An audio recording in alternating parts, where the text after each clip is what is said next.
गुरु प्यारी साध संगत जी, आज फिर से एक सुंदर सी साखी आप सभी को सुनाने जा रही हूँ। गुरु प्यारी साध संगत जी, इस साखी में सतगुरु ने उन लोगों का मार्गदर्शन किया है जिन लोगों के घर में हमेशा चिक चिक होती रहती है और उस चिक चिक से वो परेशान रहते हैं, हमेशा चिंता में डूबे रहते हैं। तो आइए गुरु प्यारी साध संगत जी, सुनते हैं आज की ये सुंदर सी साखी। ये कहानी है शीला की। शीला अपने सतगुरु को बहुत मानती थी, हमेशा सुमिरन में लगी रहा करती थी और अपने सतगुरु का ध्यान किया करती थी, सत्संग जाया करती थी। शीला को कई रोज बीत गए थे सत्संग में जाकर, वो उदास बैठी रहती, रोती रहती।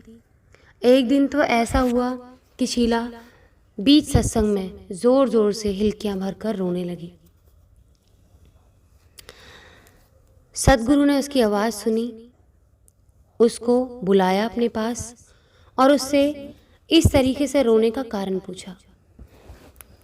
तो सतगुरु ने जब वो कारण पूछा तो शीला ने कहा कि सतगुरु, मैं आपको क्या बताऊं, क्या क्या बताऊं और क्या क्या नहीं बताऊं। सतगुरु ने कहा, बेटा शांत हो जा, पानी पी और ठंडे दिमाग से बता कि तू किस वजह से परेशान हो रही है, जो आज तू सत्संग के बीच तेरी डोर परमात्मा से टूट गई और जो तू रो पड़ी है। उसने कहा, सतगुरु जी, मेरी डोर परमात्मा से नहीं टूटी, सत्संग सुन के ही मेरा परमात्मा की तरफ ध्यान गया और आज अपनी हालत की शिकायत उनसे मन ही मन कर रही थी तो मैं रो पड़ी। सतगुरु ने पूछा, तेरी क्या हालत है, उस हालत को बताएगी भी या मेरे को ऐसे ही उलझाती रहेगी। उसने कहा, गुरुदेव आप सब कुछ जानते हैं, आपको बताने की ज़रूरत नहीं है। आप में मैं परमात्मा को देखती हूँ, क्योंकि सतगुरु के अंदर परमात्मा का वास होता है।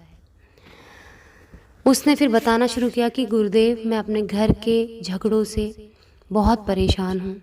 बेवजह मेरे पति घर में लड़ाई करते हैं, बच्चों पर चिल्लाते हैं, मुझे भी मारते हैं और कभी कभी बच्चों पर भी हाथ उठा देते हैं। अब इतनी हद हो गई कि उन्होंने मेरे बच्चे को कल बहुत ज़ोर से मारा और मुझे भी मारा, इतना मारा कि मेरा बेटा बेहोश हो गया था। मेरे माँ बाप नहीं हैं गुरुदेव, और शायद वो मेरी इस मजबूरी का भी फ़ायदा उठाते हैं। ना मैं कहीं और जा सकती हूँ, मैं क्या करूँ, मुझे कुछ समझ नहीं आ रहा। गुरुदेव ने कहा, एक काम कर, कल मैं तेरे यहाँ खाने पर आऊँगा, अपने पति को कल ऑफिस मत जाने देना। मैं घर आऊँगा, उसको भी खाने पर रोक कर रखना कि मैं उसके साथ ही खाना खाऊँगा। शीला ने अपने पति से जाकर कहा कि आज गुरुदेव आएंगे, आज आप रुक जाओ और वो आपके साथ खाना खाना चाहते हैं।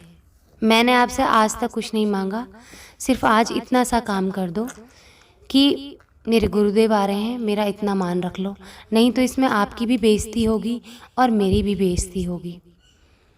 तो समाज के डर से उसका पति, शीला का पति जो था, कि वो वहाँ रुक गया कि जो महात्मा इतना सत्संग करते, इतने लोगों से जुड़े हैं, वहाँ बीच में बैठ के अगर उन्होंने मेरी बुराई कर दी, अगर मैंने उनके सामने अपना बुरा बर्ताव दिखाया तो मेरी बदनामी बड़ी हो जाएगी। अभी तो बात सिर्फ 4 दीवारी के अंदर सिमटी हुई है। ये शीला तो ना जाने किसी से कुछ कहती भी नहीं है, गूंगी और बहरी हो गई है, मेरी मार तो सहन करती रहती है, इसका क्या है, पर मैं उस संत के आगे अपना अच्छा अच्छा रूप दिखाऊंगा।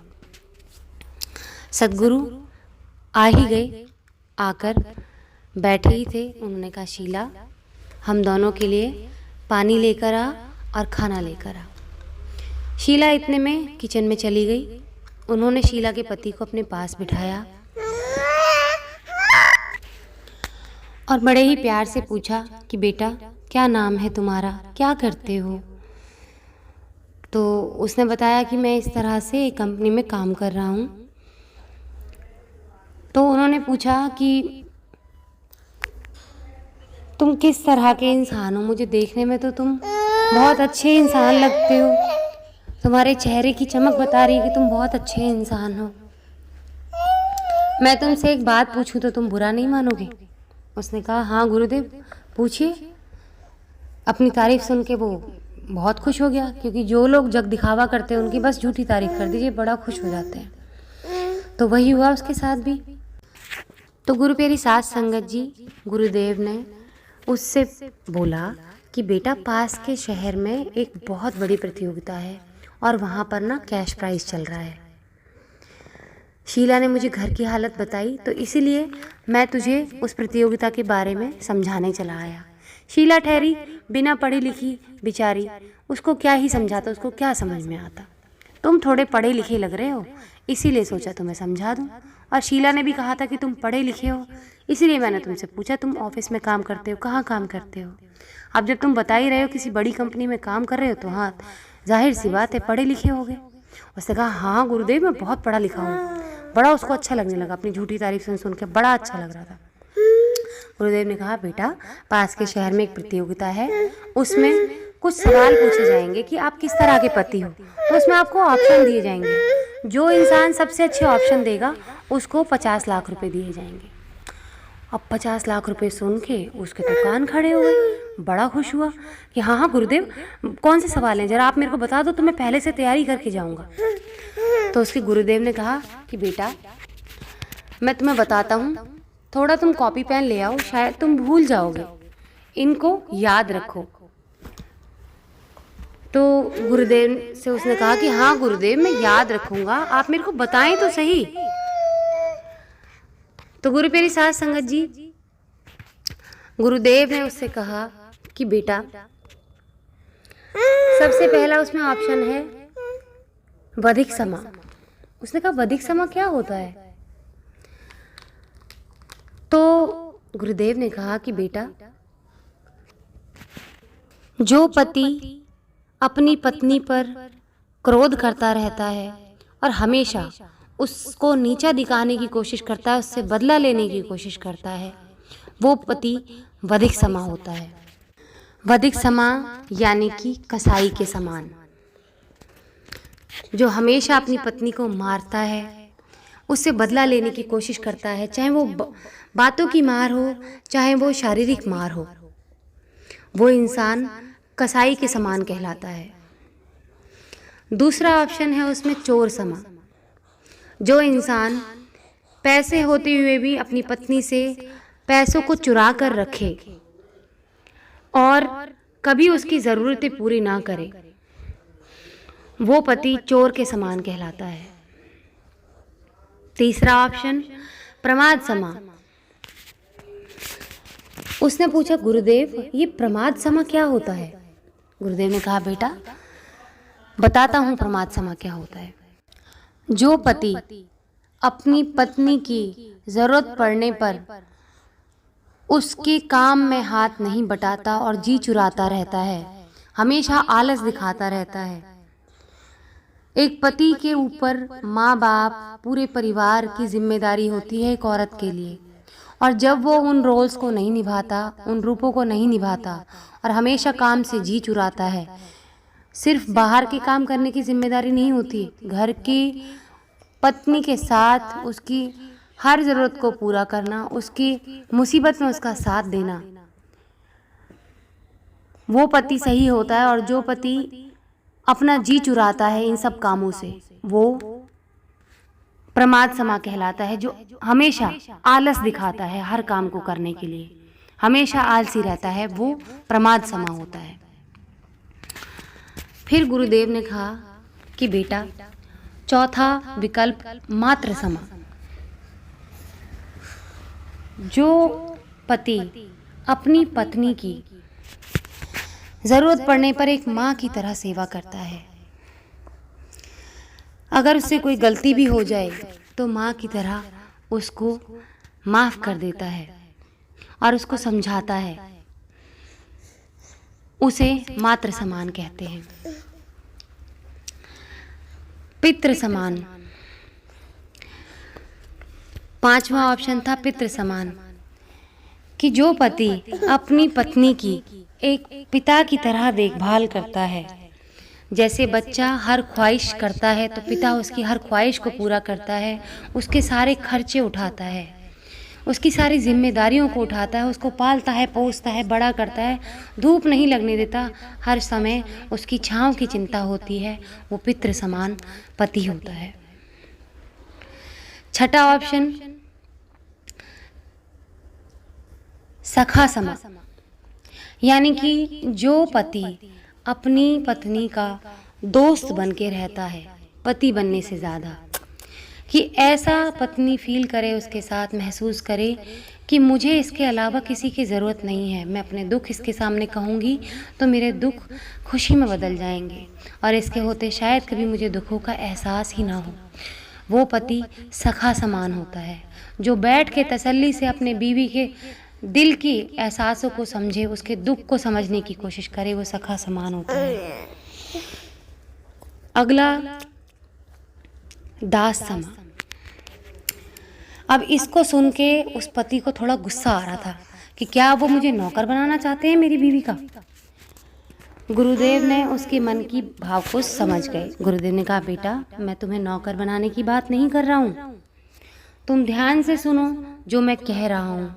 दास समा का क्या मतलब है? जो पति पत्नी के कष्ट सहकर, यानी कि पत्नी के कष्ट भरा जब समय होता है तो उसके कष्टों को अपने ऊपर लेकर हमेशा उसकी सेवा करता है, ज़रूरत पड़ने पर, वो दास समापति कहलाता है। तो गुरुदेव ने पूछा, बेटा तुम इसमें से कौन से पति हो, वहाँ जाकर क्या बताओगे? इतना ही कहना था कि उसकी आंखें शर्म से झुक गई, आंखों से झरझर आंसू बहने लगे। वो समझ गया कि गुरुदेव मुझसे क्या पूछना चाहते हैं। उसने कहा, गुरुदेव मुझे माफ़ कर दीजिए, आपके आने का प्रयोजन भी मैं समझ गया, मुझसे भारी भूल हुई। आज तक मैंने अपनी पत्नी को इसमें से कोई से भी पति का रूप नहीं दिखाया है। जो भी आपने मुझे बताया है, जो भी अच्छे आपने रूप मुझे बताया, उनमें से कोई सा भी हिस्सा मैंने नहीं बताया। अपनी पत्नी को आज तक वो रूप नहीं दिखाया। हाँ, जो शुरुआत में मुझे आपने बताए, बधिक समा, चोर समा, प्रमाद समा, सिर्फ ये इस तरह के पति के रूप मैंने अपनी पत्नी को दिखाए हैं। मैं बहुत नीच हूँ, बहुत गिरा हुआ हूँ, जो सिर्फ अपनी पत्नी का इस्तेमाल कर रहा था, उसको सिर्फ एक भौतिक चीज़ की तरह, वस्तु की तरह इस्तेमाल कर रहा था, उसको अपनी दासी समझता था, उसको अपने पैर की जूती समझ रहा था। मैं सोच रहा था कि ये तो मेरी दासी है, मैं जैसा इसके साथ करूँगा ये वैसा मेरे साथ रहेगी, क्योंकि इसकी तो मजबूरी है। मैं इसके माँ बाप की कमी का फ़ायदा उठा रहा था, जबकि मुझे आज पता चला मुझे तो इसके माँ बाप का रोल निभाना चाहिए इसके जीवन में। मैं बहुत बेकार इंसान हूँ गुरुदेव। आज के बाद मैं अपने जीवन में ऐसा कोई काम नहीं करूँगा जिससे मेरी पत्नी का दिल दुखे। मैंने तो ऐसा काम भी किया है, मैंने अपने बच्चों तक का दिल दुखा दिया, मैंने अपने बच्चे तक पे हाथ उठाया है। मेरे से ज़्यादा कसाई जैसा इंसान कोई नहीं होगा। मैंने कभी ज़रूरत पड़ने पर अपनी पत्नी का साथ नहीं दिया, हमेशा आलस दिखाया, क्योंकि मुझे लगता था कि बस ये घर की नौकरानी है तो यही काम करेगी, ये घर का काम तो औरतों का होता है, ये यही करेगी। मैंने मुसीबत में भी उसको अकेला छोड़ दिया, जबकि इसने मुझे आज तक कभी अकेला नहीं छोड़ा। इसने अच्छी पत्नी का हर रोल निभाया, लेकिन मैंने अच्छे पति का कभी रोल नहीं निभाया। मेरी आपसे एक प्रार्थना है, मैं कल आपके साथ सत्संग चलूँगा, अपनी सारी गलतियों को पूरे समाज के सामने कबूलूँगा, ताकि मैं उन्हें ये बता सकूँ कि मेरे जैसा पति समाज में और कोई ना रहे। ये गंदगी लोगों के दिमाग से निकाल सकूं कि औरत पैर की जूती होती है, औरत अर्धांग, परमात्मा ने भी औरत को अर्धांग कहा है, सिर्फ हम नहीं समझते उसको। अपने ही अर्धांग को हम कितना दुख देते हैं। तो आइए गुरु प्यारी साध संगत जी, आज इसी के साथ इस सुंदर सी साखी को यहीं समाप्त करना चाहेंगे। मिलते हैं आपसे फिर अगली वीडियो में नई साखी के साथ। तब तक के लिए खुश रहें, सुमिरन करते रहें, सच्ची सेवा करते रहें।